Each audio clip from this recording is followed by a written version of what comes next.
kulanti wanaagsan ku soo dhawaada mid kamid ah sheekooyinkeena imtixaanaha inoo ahaa sheekadeena maanta waa sheeko laga yaabo in badan aad wada maqasheen ciwaankuna waa Cali Beenaale an yara ka hor dhace sheekadan waxa ay bixinaysaa duluc ah ama waxay ku qotontaa mahmahda Soomaaliyeed ee ah beentaada hore runtaada dambe ay u daran tahay wiil Cali la oran jiray oo xoolo raacato ama xoolo dhaqato ahaa ama si kale hadii aynu dhahno eriga ilaali jiray ayaa waxa uu deeq geyn jiray ama uu daaq geyn jiray ariga kaymaha naqale ee tuulada ka agdhow maalin walba asaga oo qaylinayo ayuu kaynta ka soo carari jiray wuxuu dhihi jiray hayaay ka kacay arigii waraabe ayaa cunay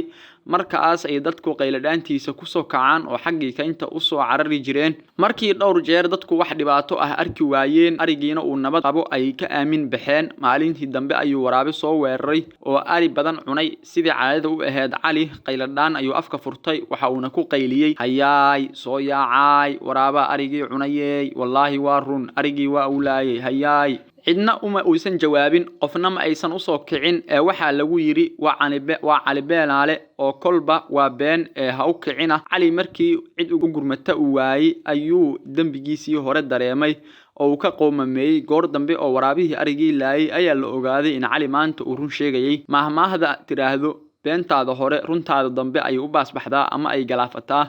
ayaana halkaasi Soomaalidii hore ay inooga keentay saaxiibayaal sheekooyinkan iyo kuwa lacayn ah si ay u heshaan mar waliba muuqaalkan shargaray oo la wadaaga bulshada Soomaaliyeed mahadsanidin